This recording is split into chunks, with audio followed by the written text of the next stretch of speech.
Rise and say the pledge. Allegiance to the flag of the United States of America and to the republic for which it stands, one nation, under God, indivisible, with liberty and justice for all. Hey, watch yourself. I'm jealous. You want to call roll call? Allen. Here. Valley. Book. Here. Considine. Present. Arster.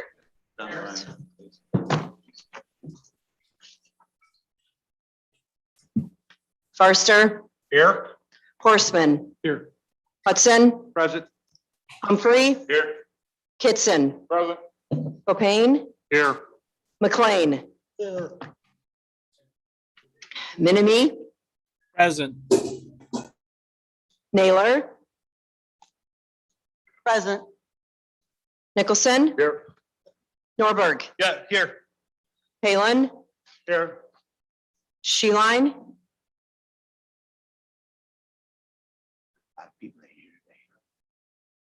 Shippert. Yes, present. Scrogstad. Here. White. Williams. Present. Wilson. Here. Zeman. Olson. Here. Thanks, Nancy. Under announcements, I got please mute or turn off your cell phones, and there's masks and hand sanitizers over here to my left, if anybody's looking for that. We'll start out with a visitor, Kevin Marks, LC IDA. Kevin, you want to take the podium? I guess Kevin and Danny together, I'm sorry. Danny Langloss. So thank you all. Good to see you this evening, and thanks for letting me spend a couple of minutes with you. Vice Chairman Nicholson, thank you for the invitation. Appreciate the opportunity to be here. As the chair indicated, my name is Kevin Marks, Lee County Industrial Development. Talking to the mic more. This is, how are we doing now? All right. This is Danny Langloss, City Administrator for Dixon. I've visited with you several times over the past year to talk a little bit about the LCIDA's work in encouraging local businesses to grow, as well as to recruit new businesses to the area from outside. We have talked in the past about the fact that we've been challenged in that regard because of the fact that we're not blessed with a lot of large open buildings that need to be filled. And until most recently, we also have been somewhat landlocked in terms of our ability to respond to interested businesses by virtue of saying, you know, here's 50 acres for you here, here's another alternative for you over there. About a month ago, that changed dramatically when the city of Dixon annexed 500 and some change acres of land, largely around the Route 2688 interchange for use in residential development, commercial and industrial development. So our goal here this evening is to just quickly go over time scale, what the intent of those property annexations are and what their general use are going to be based on what we know today. The first thing I want to point out is the last time I was here, it wasn't as dark and cold, so something's changed in the last few months. But it is good to be with you. So I've left a handout for all of you. There's a printed page and then a map on the back, and I'm going to jump into the printed side. As I indicated before, the LCIDA is in the recruitment and retention business for commercial enterprises. The goal of that is what I'll describe as economic vitality, population growth, employment, and tax revenue. And so each of these projects, each of these annexations is going to contribute in one way or another to one of those objectives as we walk through here. So the first thing I want to point out to you is the plot of land that's kind of in the center called Dixon Land Group. This is this we've referred to in the past as Dixon Gateway. When I was here when I've been here previously, I talked about the fact that it's all long been my position that Dixon has been underserved as far as hospitality resources right off the toll road. For those of you who drive on Interstate 88 back and forth, you know that basically from North Aurora to virtually the Quad Cities, the amount of hospitality services right on the expressway itself is extremely limited. The two examples I can think of is obviously the toll authority's Oasis in DeKalb, and more recently the Love's Truck Stop, which is at the corner of 88 and 251. Other than that, you have to go a couple of miles to the north. You have to go, over the horizon to essentially see or access hospitality resources. So this Dixon Land Group, Dixon Gateway project is designed very specifically to address that in Dixon, Illinois. The goals of that development, as I mentioned, 27 acres are expected to be 11 to 12 actually developable properties for which we have a developer who has a contract on the land. Basically the big three of hospitality: fueling centers, hotels, and then restaurants. We are in conversation with 2 hotel groups as we speak for this project. We're sourcing fueling alternatives, and there are several restaurants, what I would describe in the fast food world, that are currently interested, as well as a couple other commercial non-hospitality businesses. So as I mentioned before, you can't do this without available land. The developer and the owners of this land have been talking to each other for a year, came to agreement on what the sales price would be. And then the city needed to step up in terms of infrastructure. It's very uncommon these days that developers are willing to pay the full freight for their own roads, their own water, their own sewer. And so Danny is going to tell us a little bit about what the city has done in order to make that particular development possible. Thank you, Kevin. Good evening. Thanks for allowing us to take a couple minutes of your time. I know there's a lot to cover on the agenda. It's been very exciting, more recent in the last couple months, to work with Wendy, Board Chairman Bob Olson, Chris Norberg, and some others as we talk about development in Lee County. It's really exciting to see things moving along. We are in the middle of annexing 500 acres, creating a TIF to help support the development. When we look at Gateway and the possibilities there and the increase in sales tax, we look at our revenues, right? And we're trying to, how do we increase our revenues? How do we keep up with rising pension costs, employee costs, insurance costs, those types of things? The primary way is going to be sales tax revenues. And what we're excited about with the Gateway project is it is going to generate those revenues. But it comes with a significant investment up front. The Gateway project will require about $4 million in infrastructure work.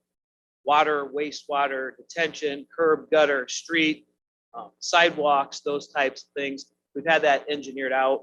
And then in addition to that, as we move towards the industrial part in that expansion, one of the things we've been talking to your team about is to fully develop the 160 plus acres of the Clayton property. It's around 60 acres of the Hummel property.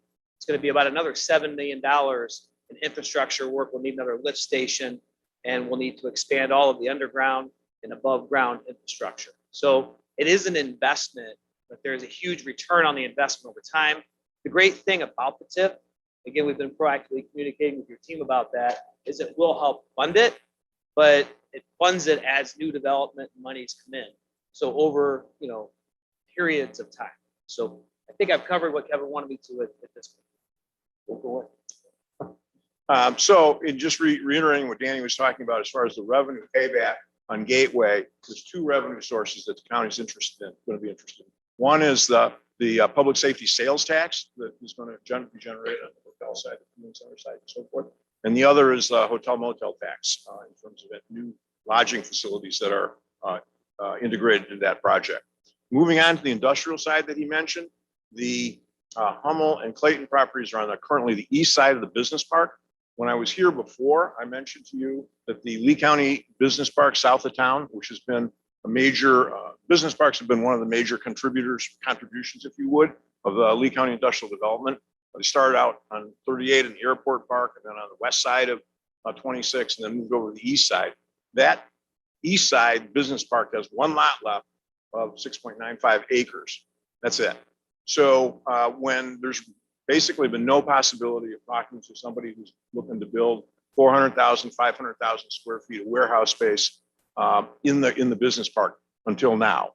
To give you some comparison, the current Energizer building, Rayovac, that's 550,000 square feet, just to give you some sense of what magnitude we're talking about. The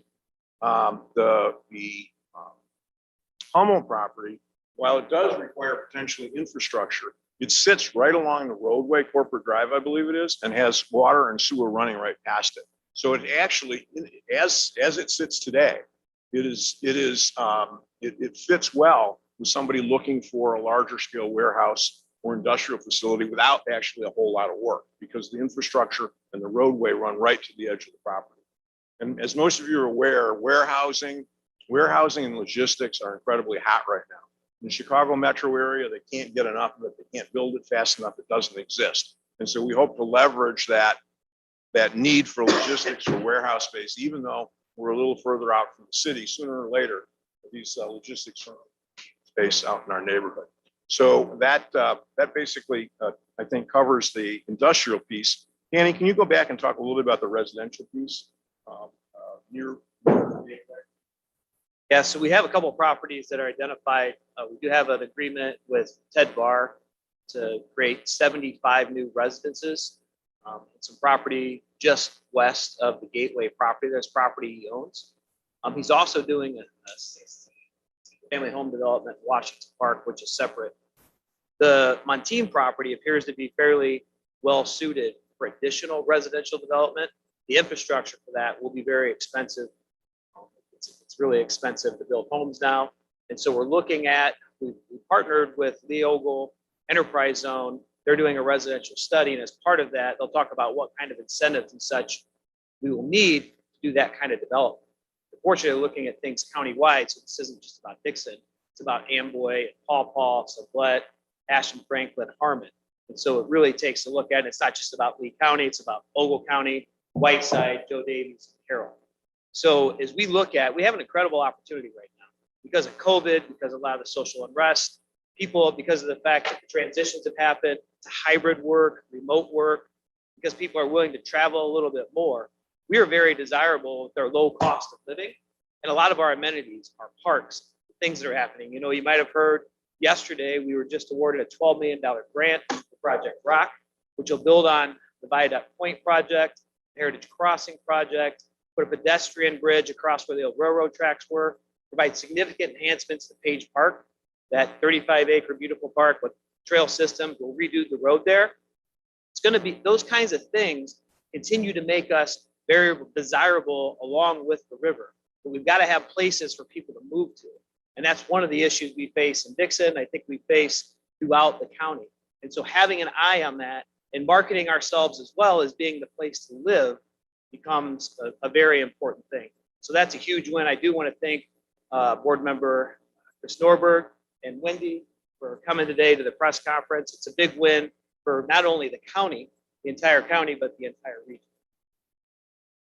So just to add a little additional detail on the residential side. Danny mentioned that Lee County and Ogle are collaborating on a housing needs study through the enterprise zone.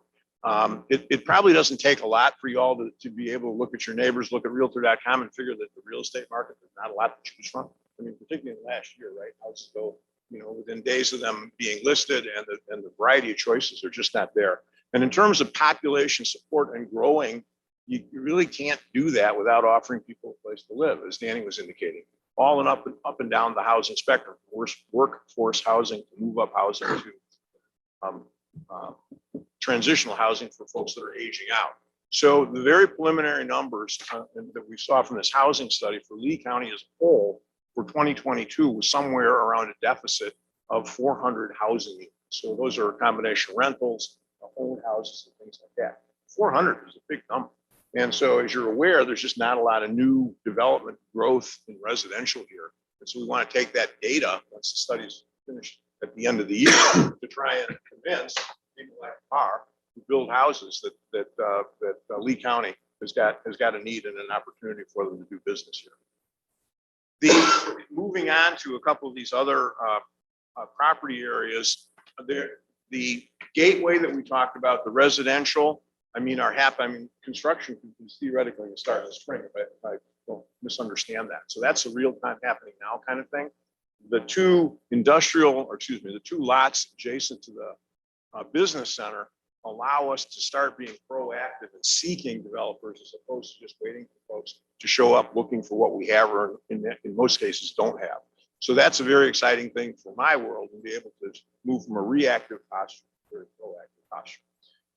The timing gets longer when you look at a couple of other locations like that. Right along Bloody Gulch Road, there's a large potential industrial site 200 acres west of the current truck stop.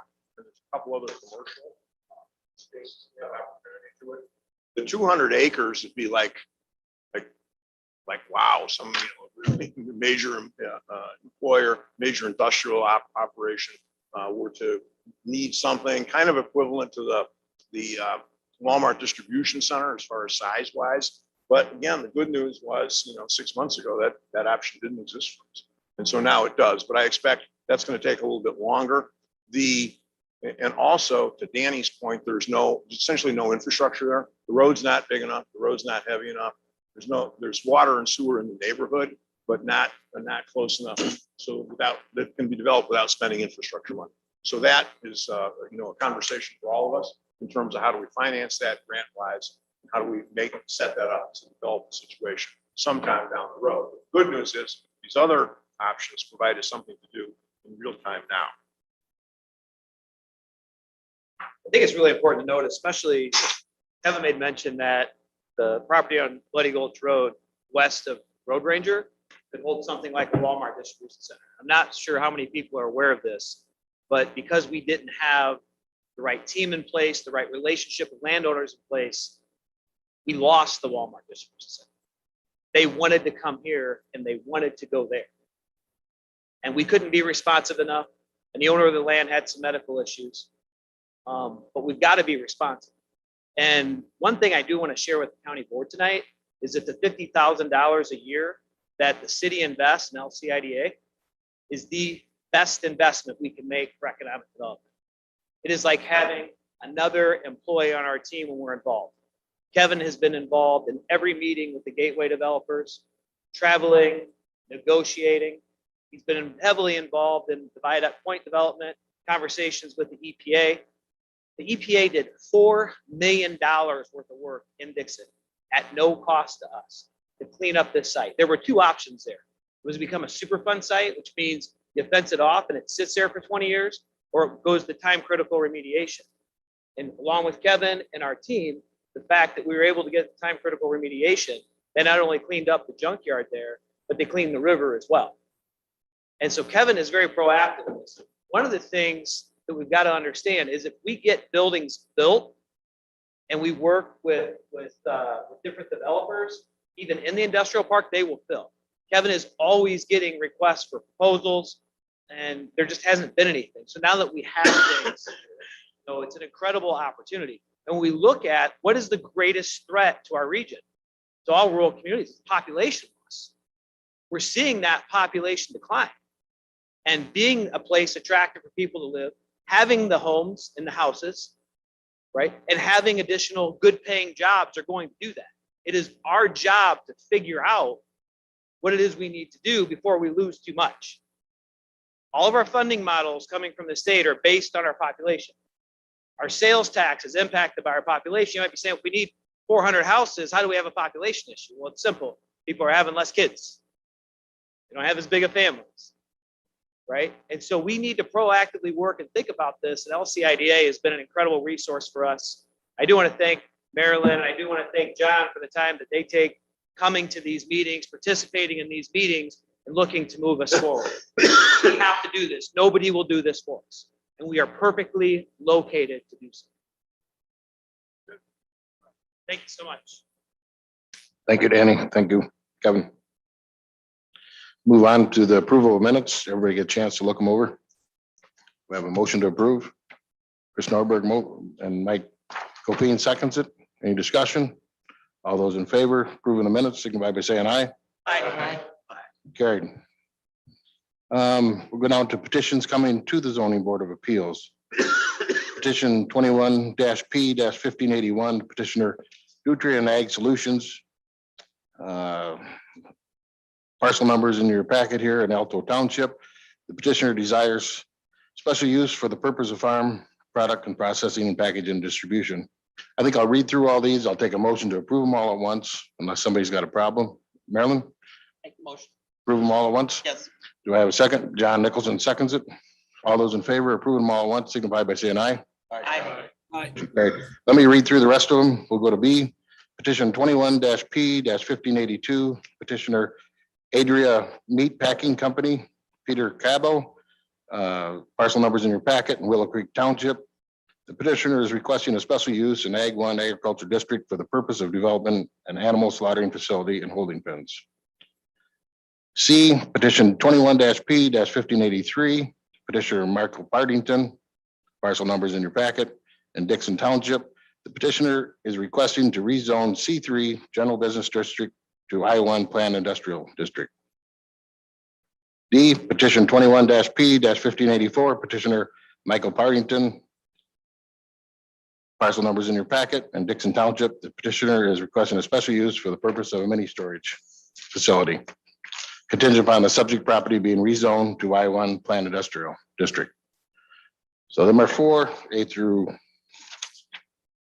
D. All those in favor, do I got a motion first? I got a motion. John Nicholson makes a motion to approve them all. Do I have a second? Keen Hudson seconds it. All those in favor, approving all 4, signify by saying aye. Aye. Opposed? Motion carried. Thank you. We're gonna go to, I don't know if we want to do all these at once or not. We'll do these individually here. Motion to approve all petitions coming from the Zoning Board of Appeals. We'll start out with A, petition 21-P-1577, petitioner Matthew Lindstrom, parcels in your packet, Elmira Township. Petitioner is requesting a map amendment from R2 Single Family Residential to Ag 1 Agricultural District for the purpose of raising family-owned farm animals. It passed Zoning Board of Appeals 4-0. Do I have a motion to approve that one? Marilyn Shippert, Mr. Bailey. All those in favor, signify by saying aye. Aye. Opposed? Motion carried. Go to B. Petitioner 21-P-1578, petitioner Stephen and Tracy Kitzman, parcel numbers in your packet in Dixon Township. The petitioners desire to rezone the subject property to Ag 1 Rural Agricultural District. The petitioners desire to combine adjacent parcels owned by them, those being identified in your packet also. Do I have a motion to approve that? Mr. Kitson, Keen Hudson seconds it. All those in favor, signify by saying aye. Aye. Opposed? Motion carried. We go to C, petitioner 21-P-1579, petitioner Patrick and Joni Mulligan, parcel numbers in your packet, in Dixon Township. The petitioners desire to rezone the subject property from R2 Single Family Residential District Ag 1 to Rural Agriculture District. This had also passed 4-0 in zoning. Do I have a motion on the floor? Chris Norberg? You want me? Dave Valley makes a motion. Doug Forster second. Any discussion? Any discussion? All those in favor signify by saying aye. Aye. Opposed? Motion carried. We go to D, petition 21-P-1580, petitioner Patrick and Joni Mulligan, parcel numbers in your packet, in Dixon Township. The petitioners desire a special use for the purpose of an automobile repair shop, minor, contingent upon the subject property being rezoned to Ag 1 Agricultural District, allowing a single family dwelling. This also passed 4-0 on ZBA. Mr. Norberg, make the I'd like motion. to approve this with the following conditions. The special use permit shall be limited to 1 acre within the parcel where the business and adjoining home will be built.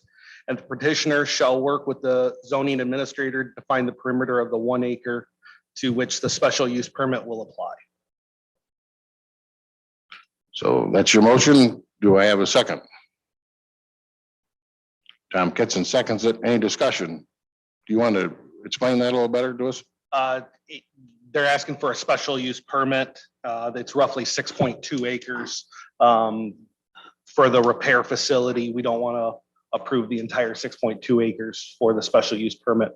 We want to approve just the area that they're using, the building and a little bit of the outbuilding, so it doesn't just collect a bunch of garbage. All right, That's the whole purpose. Mr. Valley? Yeah, so this 6.2 acres is right on the corner of Route 2, and I guess I'm lost at why we are trying to just use a portion of it or determine. I mean, eventually this whole thing's going to be industrial. I couldn't imagine even the city would be agreeable with that.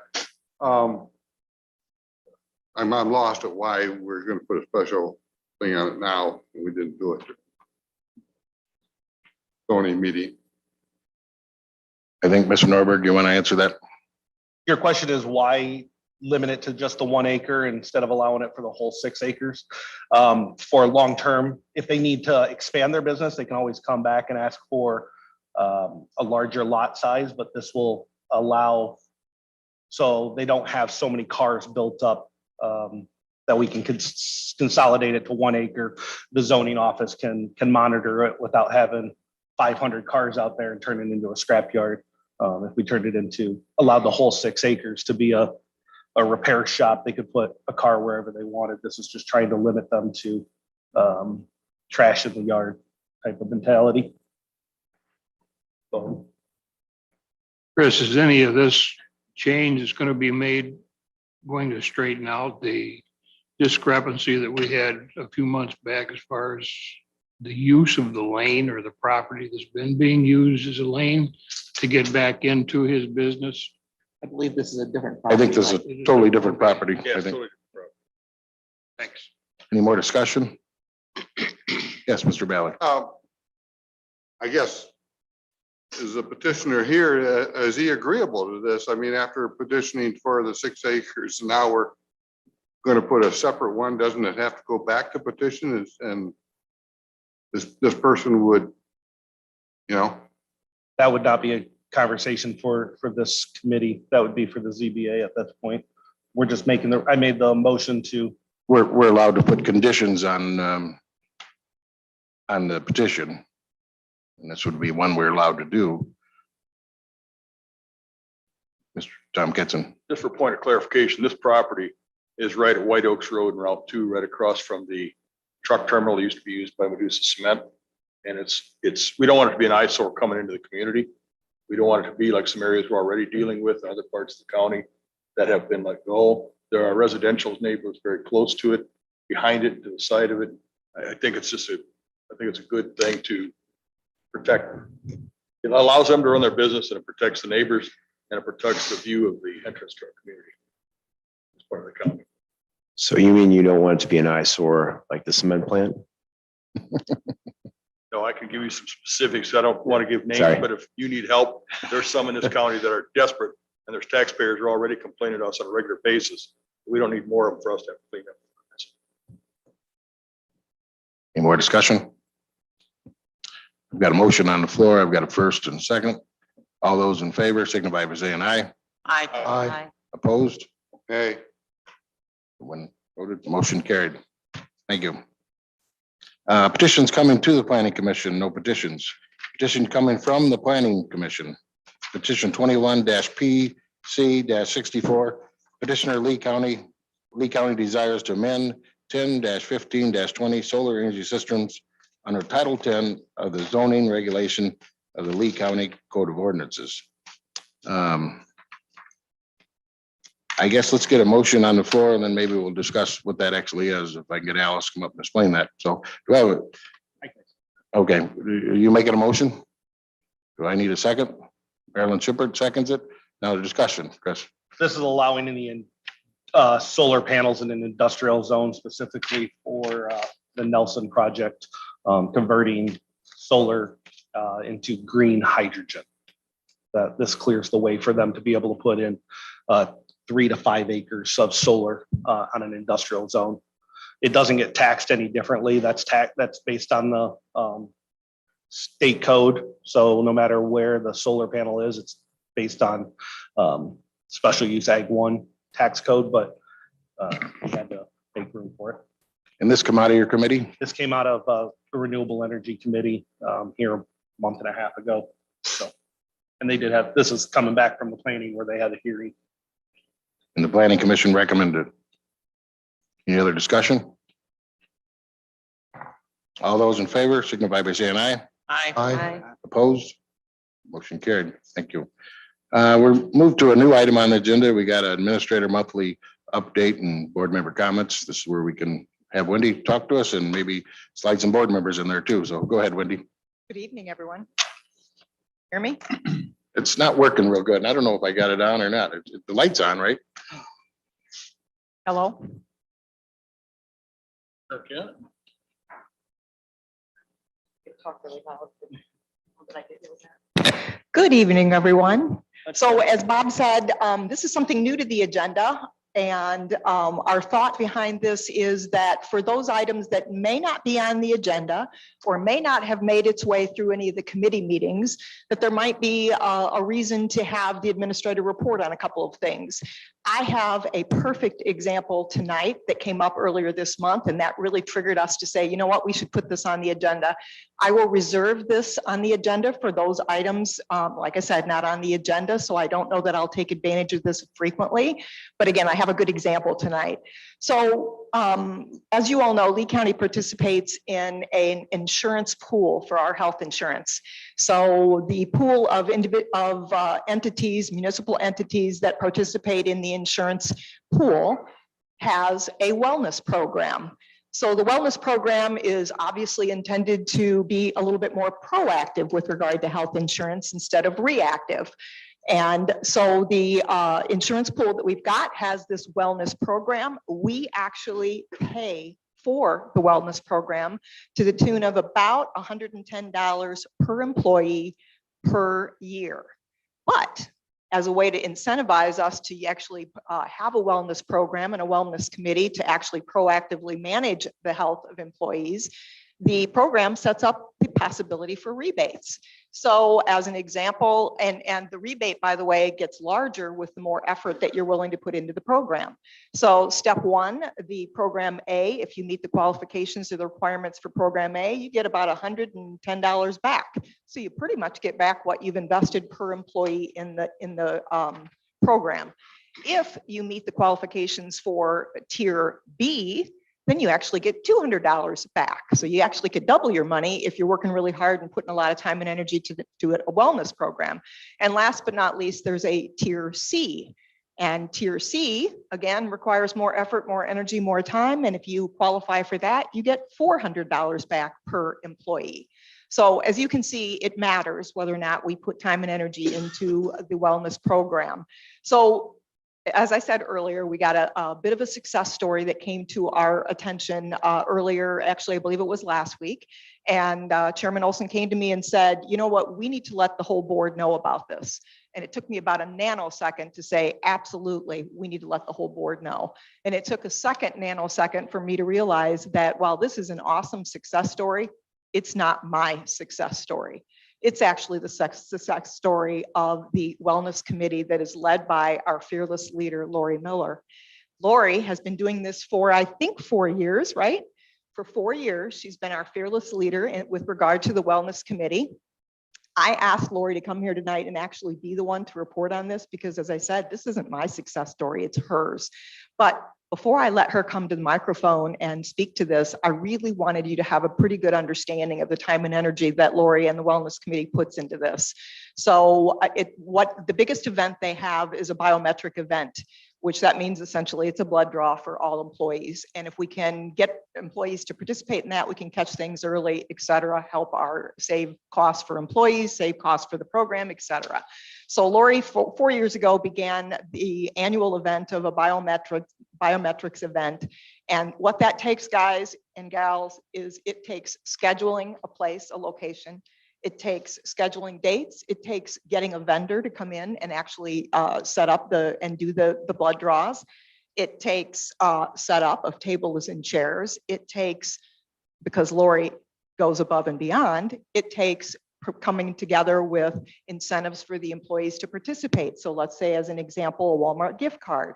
It takes pulling together food because this is a fasting event. So after the individuals get their blood drawn and they have to head off to work for the day, Lori wants them to be sure and have fresh fruit and a snack, a granola bar or something. So she pulls that together.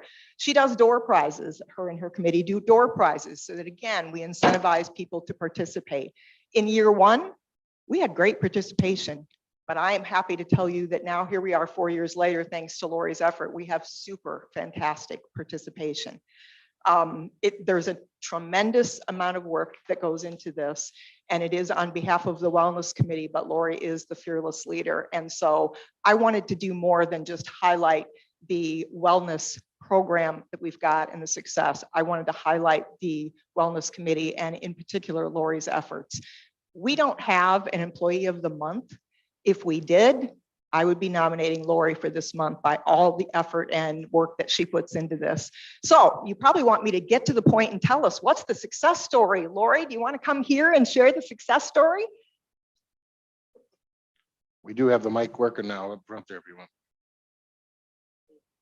Yeah, I hope so.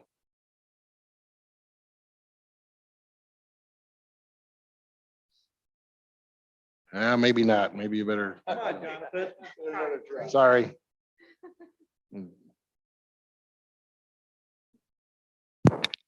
Okay, so thank you for having me here tonight. Wendy did give you a little background on the whole biometrics. But what I'm here for tonight is recently we just had our 2020, 2021 IPPC audit, which is for the last year. So what we did this biometric will not be per se till next June when we get the money. But we just had our audit. And I wanted to report that Lee County will be receiving $64,600 back. With that money, and I'm going to take a moment just to explain how we receive that money. Lee County has formed a wellness committee, which needs to report 4 times a year. We also set goals and expectations for the employees of Lee County. And of course, there's quite a bit of paperwork involved in this. We also need to meet a participating percentage of 75% in our biometric blood draw each year to receive this money back.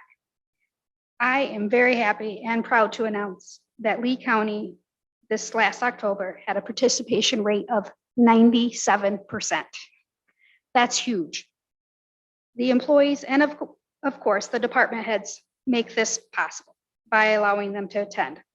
I have very positive feedback from the employees, as well as I have heard from doctors that our blood draw reports are better than labs that they run through their own hospitals. Without IPBC and their opportunity to have this wellness committee, Lee County would definitely be missing out. The money we receive is spent on multiple things in Lee County. We have purchased 5 filtered bottle filling stations, drinking fountains, like the one that you can see on first floor as you leave today. The one in the sheriff's department has only been installed for a few months. And as I walked out that door today, there was 4,983 bottles saved when I left today. So this also helps out our environment, as well as knowing we are drinking a lot of water. We have purchased multiple stand-up desks, stress-free mats to stand on, a treadmill and weights, and this past May, we gave employees a May Day bag that had a Subway gift card, granola bars, pretzels, and a drink packet. Each employee and spouse, if on the insurance plan, also will receive $150 to participate in our biometric blood draw. The Wellness Committee also gives back to our community. With the help of the Highway Department, we adopted the highway from Harmon to Nelson Road to pick up trash twice a year. We have sponsored a 5K and will be helping the Sheriff's Department this year, wrapping the gifts for the kids that pick out for the Sheriff Shop with the Sheriff program. Volunteering is also a form of wellness. It shows to provide a healthy boost to your self-confidence and life satisfaction. We are doing good for others and the community, which provides a natural sense of accomplishment.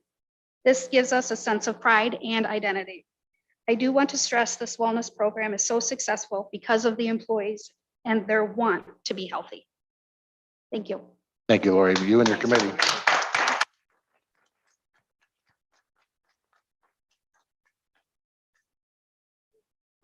Just one follow-up to that to put in perspective what Lori shared with you. Out of the 44 municipalities that participated in the wellness, Lee County ranked, based on the statistics that Lori shared with you, we ranked number 6 out of 44 because of the efforts of the Wellness Committee. And I'm still going to say thanks to the fearless leadership of Lori. So thanks, Lori.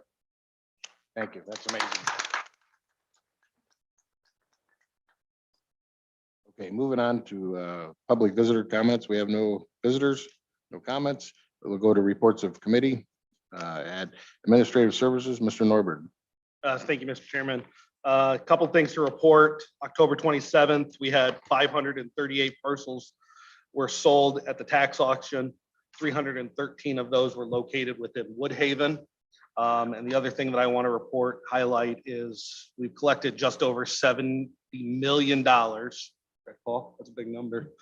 And all but roughly 3 million has been dispersed to the local tax bodies. The report is in the packet. If you have any additional questions. Any questions for Mr. Norberg?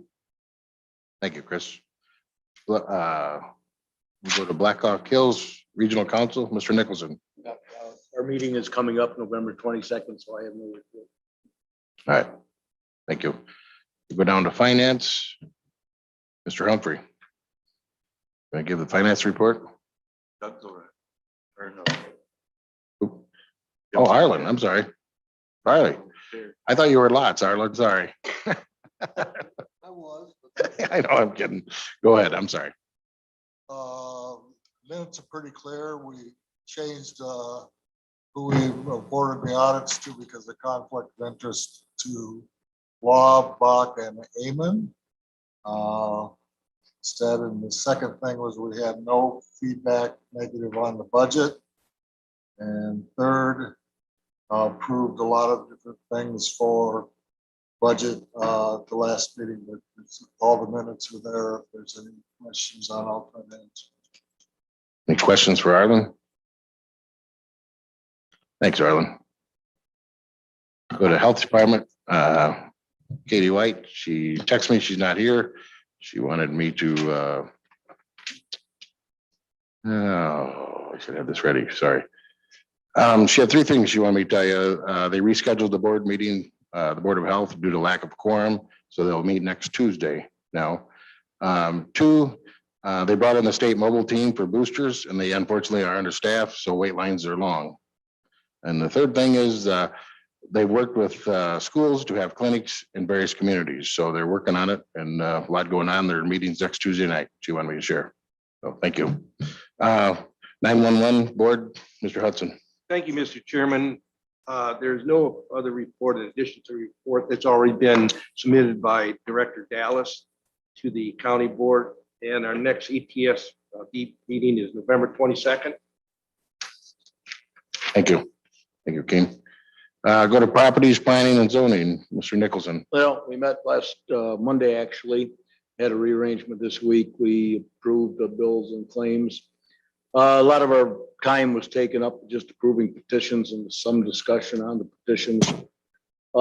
Basically down to old business, the courthouse has been completed. The tuck pointing has been completed. Very nice job. Berglund did a super job, had a very good onsite foreman. We're in the process of putting together some sketches for the old LEC reconfiguration, and that will be coming up in properties in December. Storage for the maintenance and EMA has been worked on too. I want to thank Tom Wilson. He helped line up a hangar out at the airport, and much of the miscellaneous EMA things will be put there. And some of the maintenance things will hopefully go into the old LEC once we get it reconfigured. That was basically it. We had some housekeeping just before the board meeting and set up the bid process for the new HVAC unit on the roof of this building. Aside from that, the rest of the minutes are in your packet. If you have any questions, I'll answer them for you, please. Any questions for Mr. Nicholson? Thanks, John. Go to public safety, Mr. Copine. Thank you, Mr. Chairman. Public safety met November 9th here in this building. Previous meeting minutes, we reviewed and approved the claims to be submitted. The quarterly update of collection of unpaid fines and everything is basically close to what we had reported the last time. Quarterly update on dangerous and abandoned properties. Sheriff highlighted that there's still activity going on in that area. The old business, I left it on there in case there were discussion on the UTV discussion or sheriff's office replacement hires and lateral transfers updates. And I think the sheriff will probably take care of that. We had one resolution, and that was an appointment of Henry Gerdes to the Lee County Sheriff's Merit Commission. That was approved and forwarded to the executive committee. And the salamander device through EMA, Kevin had given us a short update on that. I think there's information on that in your packet for the meeting tonight. I think Mr. Lally is available via Zoom. If you have any questions for him, and as far as technicalities on that, I'm sure he would be glad to answer your questions for you. Other than that, we had no executive session and we adjourned shortly after that. If you have any questions, I'll get some answers for you. Questions for Mr. Copine? Thanks, Mike. We'll go to transportation, solid waste, Mr. Forster. Thank you, Mr. Chairman. We met, it says at 8 a.m. on November 8th. We didn't have a quorum that day. There was only 3 that were able to attend. So everything will need to be approved here tonight. The committee recommended approval. To start with, could I have approval of the claims? Mr. Kitson and Marilyn. All those in favor of paying the claims signify by saying aye. Aye. Motion carried. And also, you can see that our salt's going up. They canceled the contract we had with the CMS contract. It went from $59.46 a ton to $75 a ton, which, as Dave points out here, will equate to about $47,000 additional cost, probably this year, depending on the winter we have. So that'll be substantial. I get rid of the excavator, the forklift. They were both old and obviously dangerous. I think everything else pretty self-explanatory. Just under solid waste, it's over for the year. Excuse me? Electronics, yes, I'm sorry. Thank you, Marilyn. The electronics drop-off program's over till next spring. The 100,000 pounds were collected, palletized and shipped from April to November. So that was very successful. Keep out of the ditches along the roadways. Next transportation committee meeting is Monday, December 6th, 8 a.m. at Highway Department in Amherst. Also on your desk, I don't know, we're gonna do this now, Mr. Chairman, or Go ahead. resolution for the maintenance it's the resolution for maintenance or the Illinois Highway Code.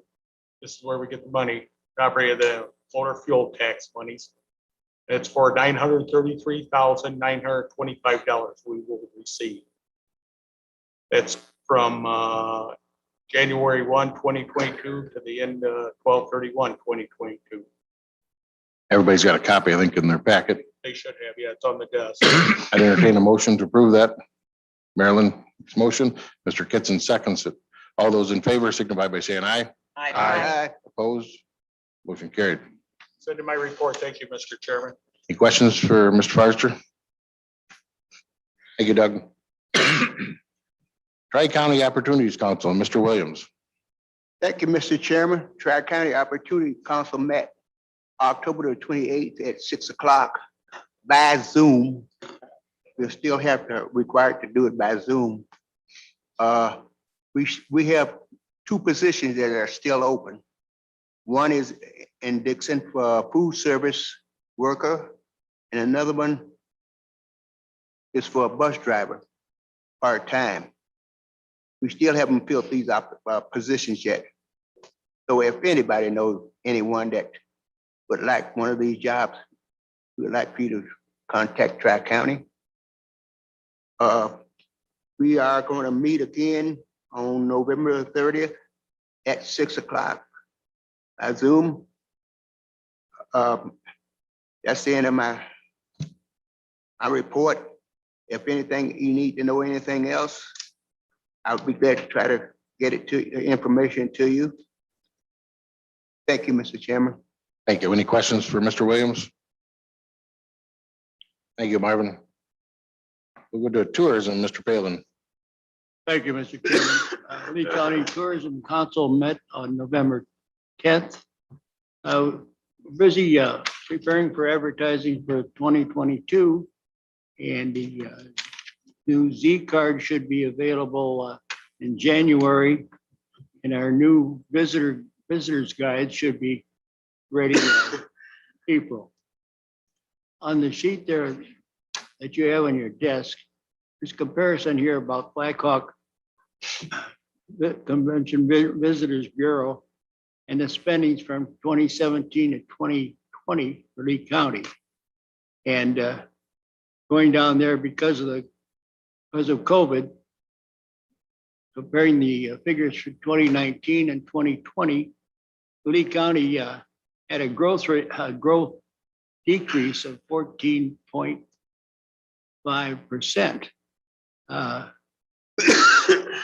The only winner out of our four county area was Carroll County at plus 11%, plus 11.8.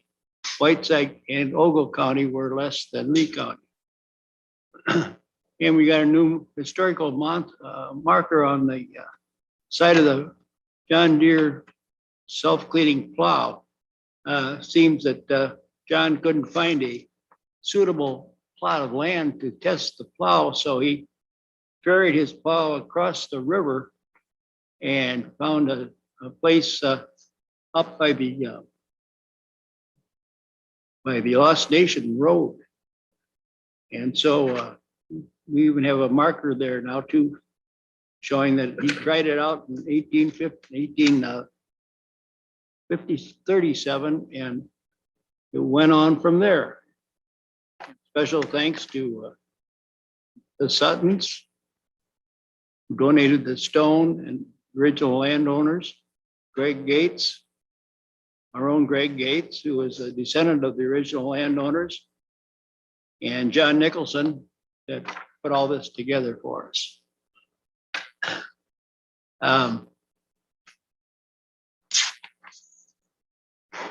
It seems that the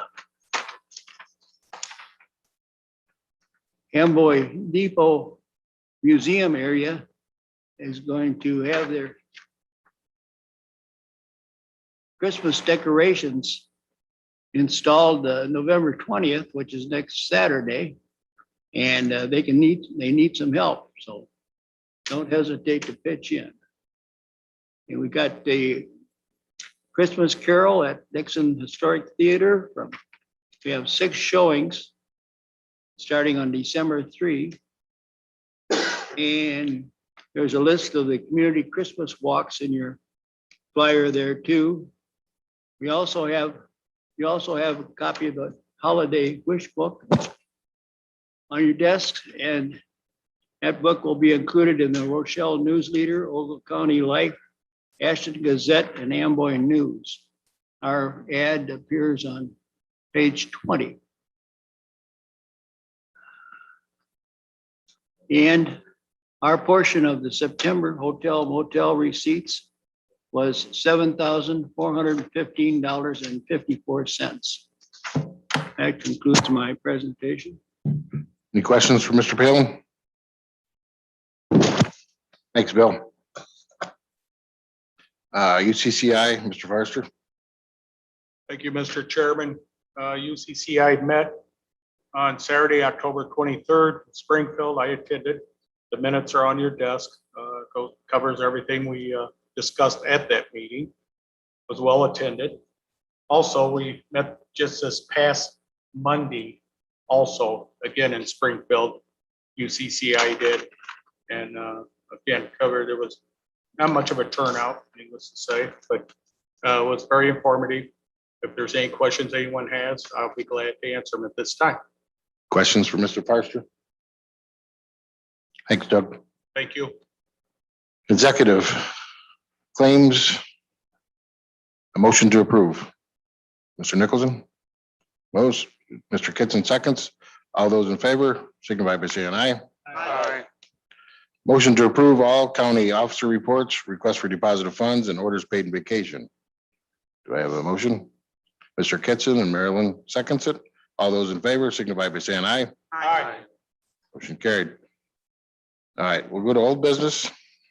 Old business A, we got rescinding the motion. Mr. Kitson. Chairman, I make a motion to rescind the prior approval of Lauterbach and Amon as the county's auditing firm based on a conflict of interest with the county. We have a first. Do I have a second to that? Mr. Hudson seconds it. Any discussion? All those in favor signify by saying aye. Aye. Opposed? Motion carried. So B, Whiffley contract, 1-year extension. We're gonna go with them 1 more year. Do I have a motion to approve it? Mr. Kitson, do I have a second? Second. Mr. Gopine, any discussion? All those in favor signify by saying aye. Aye. Opposed? Motion carried. That resolution, C, board rules and procedure revisions. Mr. Norberg, you'll make a motion? Do I have a second? Danielle Allen seconds it. All those in, any discussion? There's a lot in there. Any discussion with that? All those in favor signify by saying aye. Aye. Opposed? Motion carried. Thank you for all your work on that. D, update election equipment, redistricting and census data. I think we'll go to Nancy on that. Thank you, Mr. Chairman. Good evening, everyone. I just wanted to give you an update on the legislative maps. There are still several lawsuits challenging the legislative redistricting plan that was signed into law in September. A 3-judge court panel set for the week of December 6th at this time, it will hear the consolidated cases challenging the new state legislative district maps. The case is being put on an expedited schedule in order to accommodate the 2022 election cycle. On your desk are planners that are complements of Liberty, which was our new election company. So please feel free to take those home with you. And I also wanted to let you know that the county's old and outdated election equipment has been stripped and shipped off to Amboy and was put in that electronic recycling program approximately 2 weeks ago. The county's brand new election equipment has been shipped to our new election company, which is the Liberty Systems office in Tremont, Illinois. They are putting the final touches on the new equipment and the expected arrival date is in December sometime. Training day on these new machines will not be until around May 17th because early voting then starts May 19th. Your petitions will begin circulating on January 13th with your filing dates March 7th through the 14th. And election day again has been moved to June 28th, the last Tuesday of June. Those are the updates I have right now. Does anyone have any questions for me? I do. So I think our district lines are going to stay the same. That is correct. So they did the census study and they're going to stay the same. So everybody be in the same district, which makes it a lot easier. That is good news, yes. Any other questions? Thanks, Nancy. Let's go to E. Here we're with the PACE program again. We laid the ordinance over last month. Do I got a motion to approve this? Mr. Nicholson, do I got a second? Mr. Forster? Any discussion? Yes. Just a question, Mr. Chairman, I guess for Wendy. It seems like this may involve a lot of administrative cost and time. Can you quantify that? How are we going to handle that? So you're correct. It will. The good news is it's not going to be administrative time of county staff. A part of the package that you've got here in front of you should have been an administrative services agreement. We're going to be signing an agreement for the IECA to actually take on the administrative work of that. And they get paid their fees through the program itself, not from Lee County.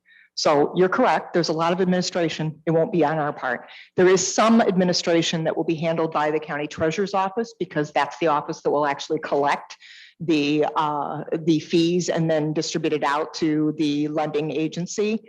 But they will get compensated for that. That's all built into the ordinance. Thank you. Thank you. Thanks for the clarification, Wendy. Any more discussion? All those in favor signify by saying aye. Aye. Opposed? Motion carried. Thank you. We'll go to F, the ordinance, the 2022 annual budget appropriation is held over in October. Let's get a motion on the floor. Mr. Kitson, do I have a second? Mr. Copine, any discussion on the budget? No discussion. All those in favor signify by saying aye. Aye. Opposed? Motion carried. Well, now we go to the ordinance for the 2021 tax levy, which is payable in 2022. This was held over in October. Do I have a motion to approve? Arlen makes motion and Marilyn seconds it. Any discussion with the tax levy? Any tax levy discussion? If none, all those in favor signify by saying aye. Aye. Opposed? Motion carried. Go down to new business. We have county board meetings times and evenings. Would I entertain a motion? And then let's get a motion on the thing and then we'll discuss it. Mr. Forrester makes the motion for evenings. Do I have a second? Mr. Norberg, we got a second. Now let's open up for discussion. Is everybody all right with evenings?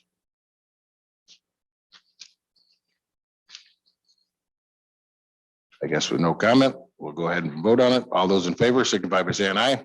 Aye. Opposed? Motion carried. Go to B, committee and county board meeting dates calendar. Do I have a motion to approve it? Marilyn makes motion, Tom Kitson seconds it. Any discussion? The calendar? All those in favor signify by saying aye. Aye. Opposed? Motion carried. We'll go to C, new business C. We got a resolution regarding extension of a special use permit, One Energy Development LLC petition 18-P-1536. We've got one underneath it, 1537.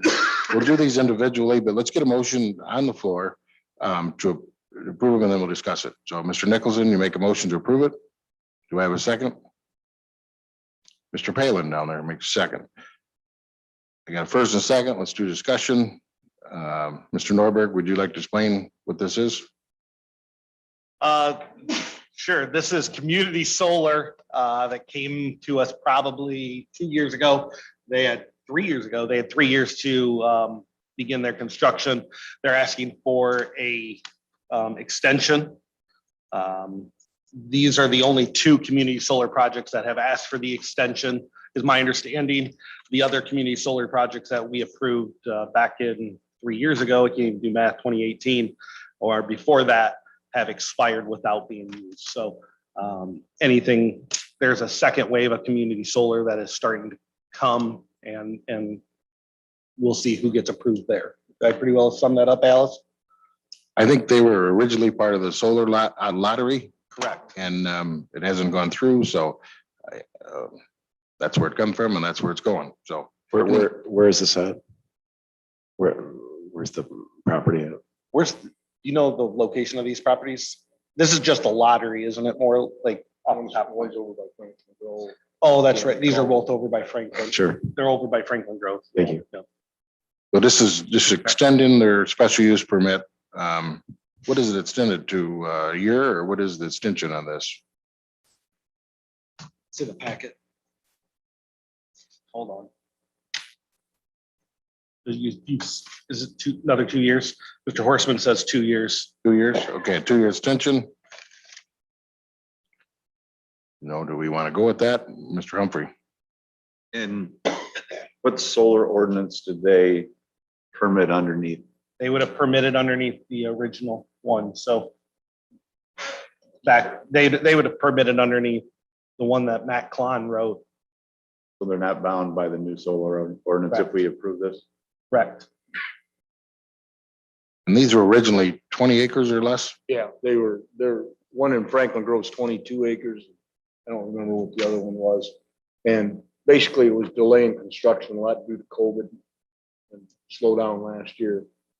I happen to know one of the owners, one of the developers, and they just got stuck.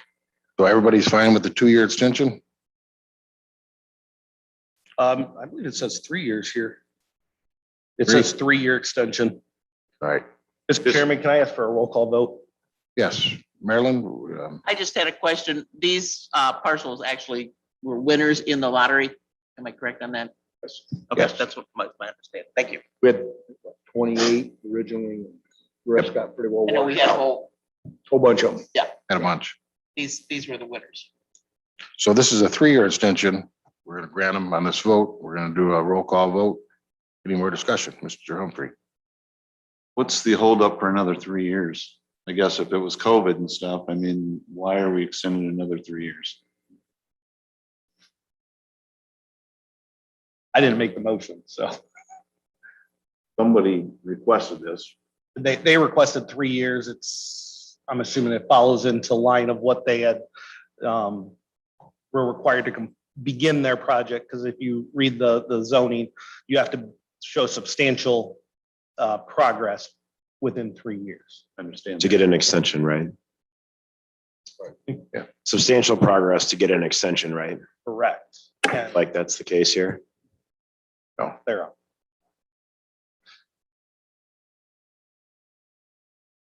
Did I answer your question, or did I just sidestep it enough?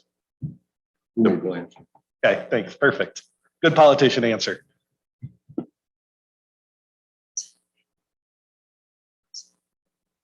Mr. Nicholson, you made the motion. Do you want to address your motion to a 2-year, or you want to keep it 3 years, I or? made it mainly to get it on the table, but only because as I say, I know where they're gonna go, at least one in Franklin Grove. Old Line family, and they had some wet spots and they wanted to put a solar field there.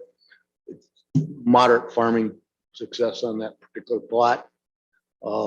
Just got, as I say, got caught up in the lack of getting construction underway because of the COVID and slowdown and so on and so forth.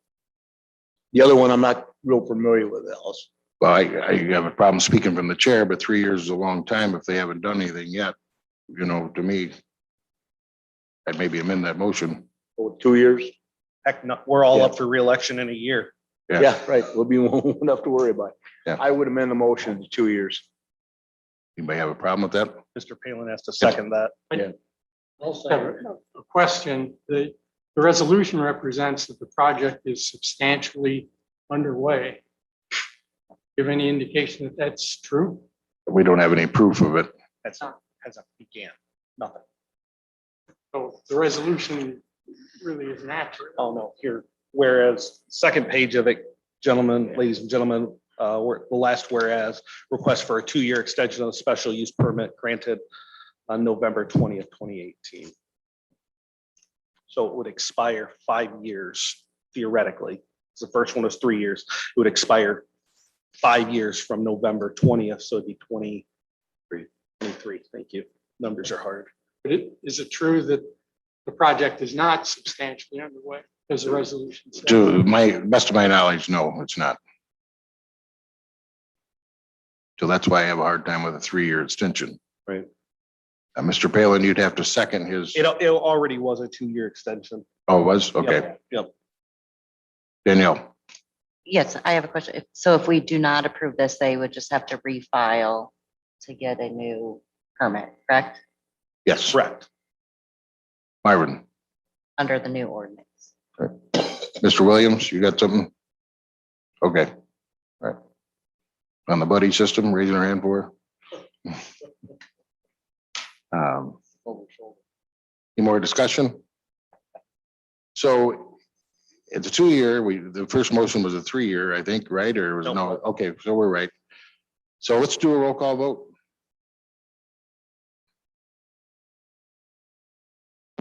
Bailey, Yes.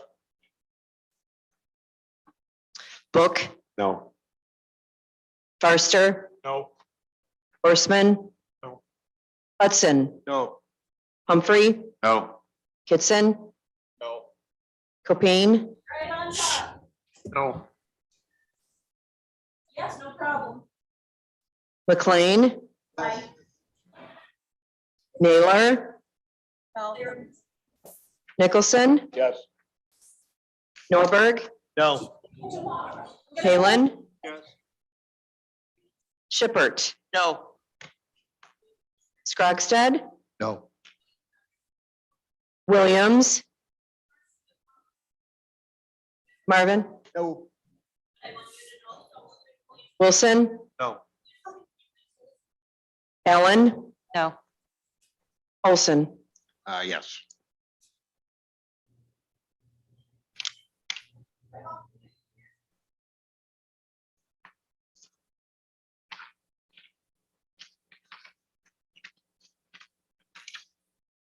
5 yes, 14 no.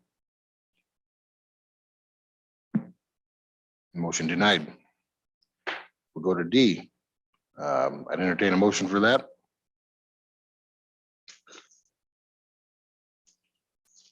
Do I have a motion for the resolution for D? Do we know names on these? I mean, they're just petitions to. Back on there.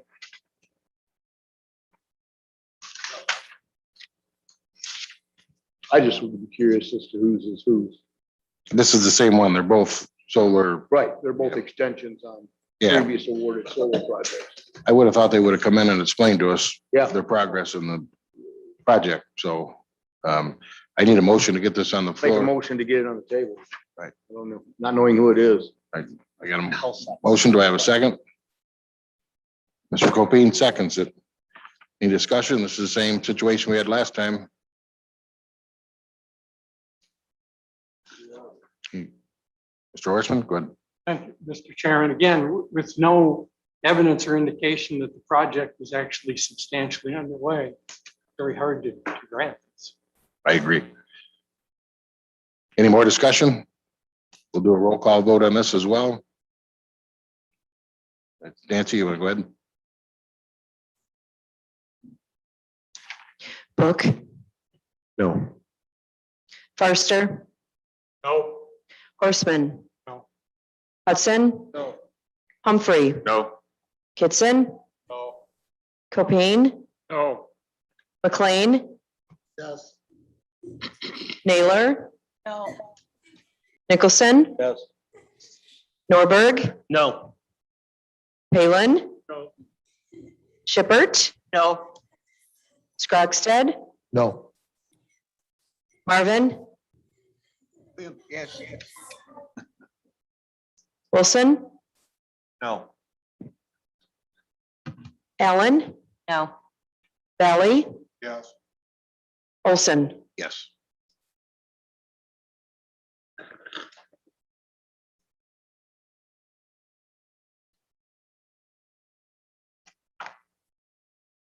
Five yes, 14 no.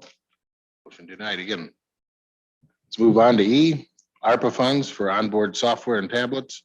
I think this has went through committee. I don't know. I'd entertain a motion, then we'll discuss it, I guess. Mr. Kitson makes a motion, Marilyn makes a second. Any discussion?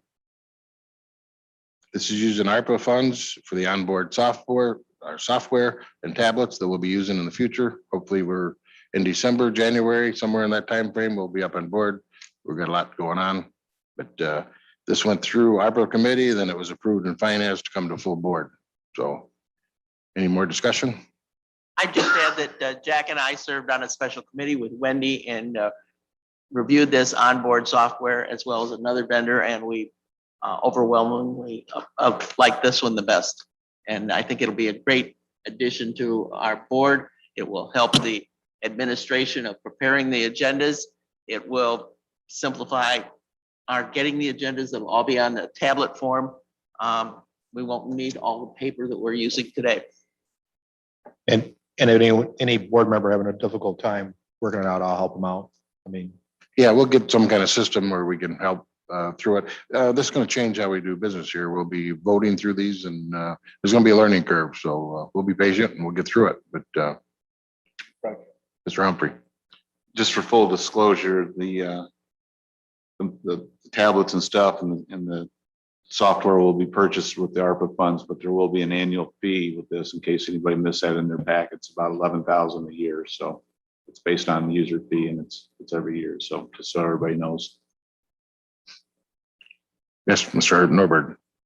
do we want to put a cap on this for how much can be spent on this? Wendy, do you have that number at the top of your, or available of how much the quote was, just so we can be in the software? We're just doing the tablets and software at this point. Yeah, the software, we have a specific contract for $10,548. And as Rick noted, that's an annual fee. This is a cloud-based software, so we're paying for storage up in the cloud and access and the software efficiencies. And then we did have a not to exceed on the hardware up to $19,000, the hardware being the tablets that you'll use. So we'll get those. We don't have anything ordered at this point in time, but the finance committee gave us a not to exceed number. Thank you. You want to put a cap on it? Nope, I think it's already in discussion from the ARPA and finance. All right, just making sure. Any more discussion? If none, all those in favor, signify by saying aye. Aye. Opposed? Motion carried. Let's go to F, ARPA funds for the Regional Office of Education. It's their Nexus program. Do I have a motion to put on Mr. Nicholson? Do I have a second, Mr. Copine? We got it on the floor now. This is for the ROE. To help with their tardy and truancy program for, I think the other two counties are kicking in as well, the same amount of money. I think it's a good program for our students, our school districts. Any discussion? By a bunch. All those in Maryland? It's my understanding that the school districts will pick up the cost for this in future years. Yes. This, 1 year thing. yep, this is a 1 year thing just to get it going and get the seed money going, and then they'll take it from there. So, any more discussion? All those in favor signify by saying aye. Aye. Opposed? Motion carried. We'll just talk about number 9 for your 2021 budget adjustments. The Finance Committee did some adjustments. We don't need any action here. Is that correct? So it's on the agenda. We just wanted to announce that. Any questions about that? Need somebody? No, none? Okay, we'll go to H, salamander device. EMA, it was not presented in finance. And it went to ARPA. I think ARPA didn't, the ARPA committee didn't rule on it yet, or I don't know what it was, but I guess let's get a motion and get it on the floor. Jack makes a motion, Marvin seconds it. Now it's on the floor. Let's discuss it. Any discussion? You want to talk about ARPA committee, Rick? Come to ARPA? Well, it was presented, I think, at ARPA, and the ARPA committee has, and through the board's direction and the board members' direction, has identified 5 areas of focus, and we didn't feel qualified for that. So, I mean, nothing has really been ruled out at this point in time with ARPA. It's just that we're looking at the 5 prioritized items first. If there's any money left over, then stuff like this would roll back to ARPA if it's still there to be had. Something we want to table this time, Mr. Jack? Is this particular device looking to be paid for by ARPA or just out of the capital? I think it'll be out of capital the way it looks right now. ARPA didn't say no, but it didn't meet the 5 categories at this time, but that's a moving target. They just come out this last week with different rules with the ARPA money, and we haven't gone through it all completely. But I spoke with Kevin on what this is, and it's a pretty, I'm going to say neat, but it's a neat piece of hardware, software that would help him out quite a bit. I see he's on Zoom. Are we going to be asking him to kind of explain a little bit what this is, or? Sure. I didn't see him up there. Yeah. So if he could explain to the committee or the members here, it'd be helpful. Kevin, you want to take that? I can help with that. So 3 years ago, this went under capital projects. The reason it went under capital projects was that we got a 10% discount if we paid for 3 years. So we put it under capital. It was good for 3 years. And now this is coming up again, and I placed it under capital.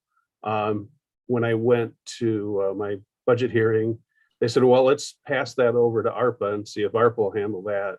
And now, as you stated, ARPA's, picked their 5 categories and this doesn't go. So soon, actually, our service has expired, but they've given us an extra month to debate this. So we're still good, but at the end of this month, our service will expire for this. What this does is it prints ID cards, number one. Number two, it also tracks all our first responders at an event and tells us their location. So they come in, we scan their ID card. It places them in the category they belong, incident command or whatever category it may happen to be that they're working in.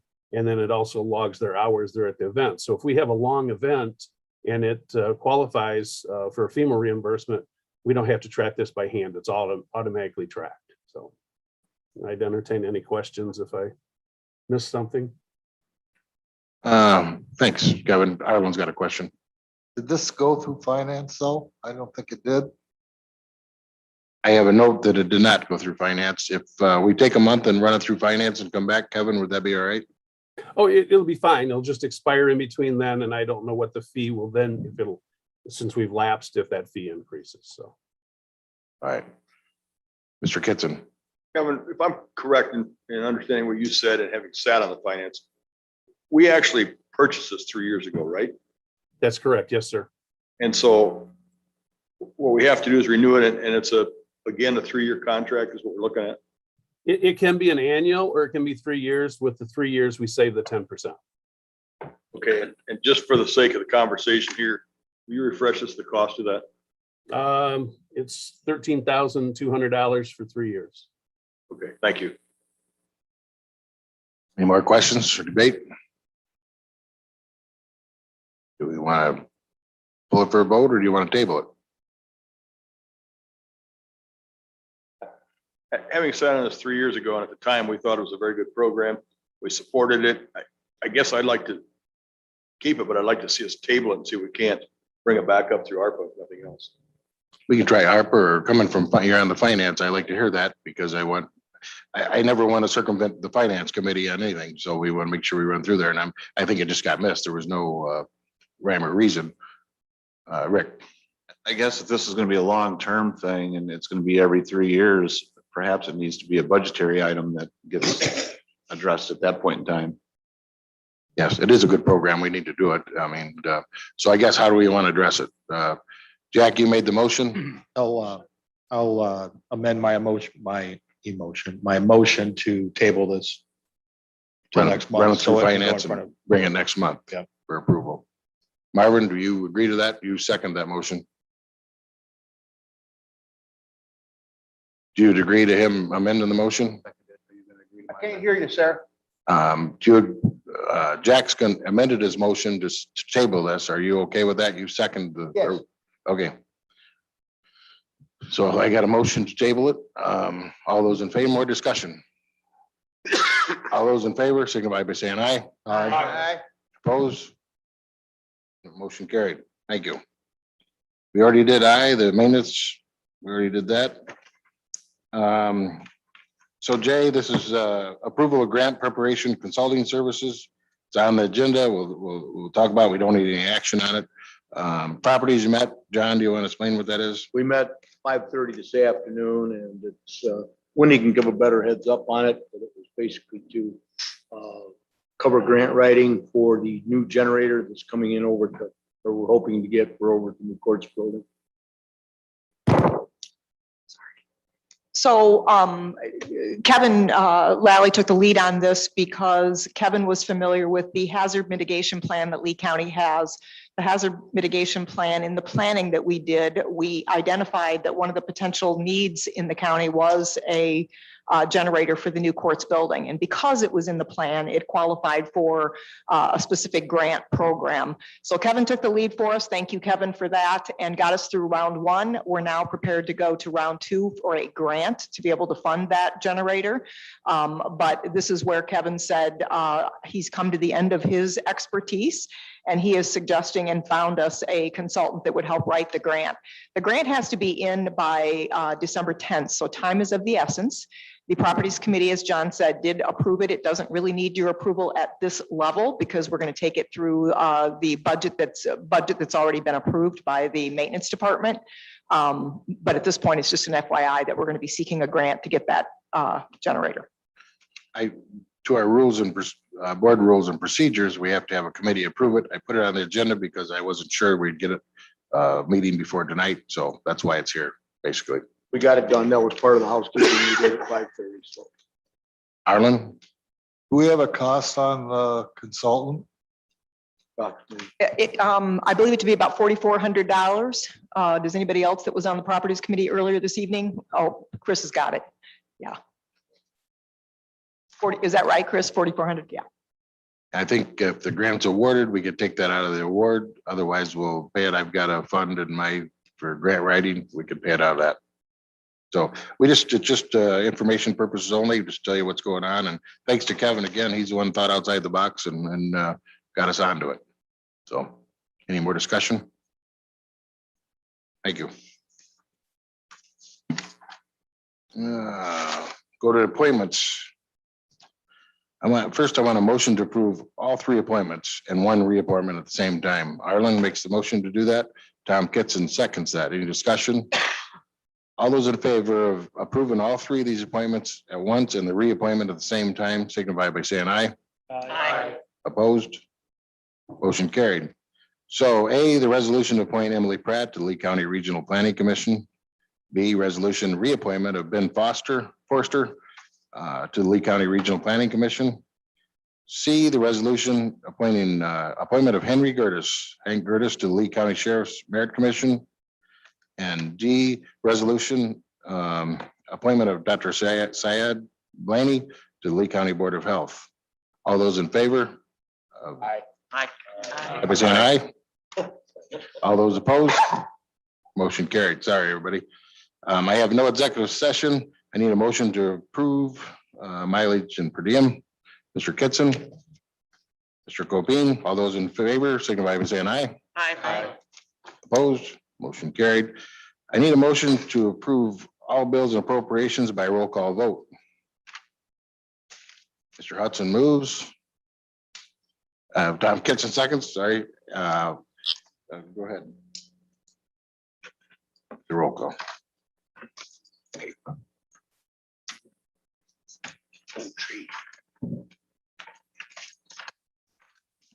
Sorry.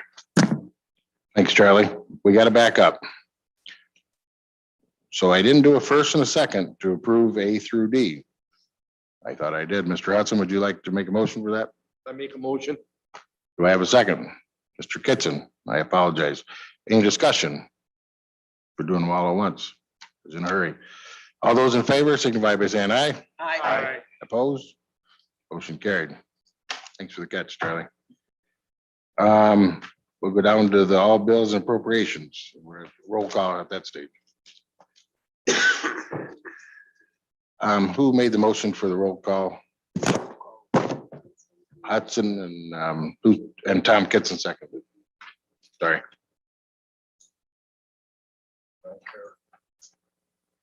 Barely a button, so it's zapping, so it's not. The red light here is. Forster, Yes. Horstman, Yes. Hudson, Yes. Humphrey, Yes. Kitson, Yes. Copane, Yes. McLean, Yes. Naylor, Yes. Nicholson, Yes. Norberg, Yes. Palin, Yes. Shippert, Yes. Scrogstad, Yes. Marvin, Yes. Wilson, Yes. Allen, Yes. Valley, Yes. Book, Yes. Olson. Yes. I got one announcement before a motion to adjourn. Becky's going to be on vacation, I think, next week. Is that correct, Wendy? So if you need something, contact me or Wendy if you need something. So I need a motion to adjourn. Mr. Forster, Mr. Copine, all those in favor, signify by saying aye. Aye. Motion carried. Thank you.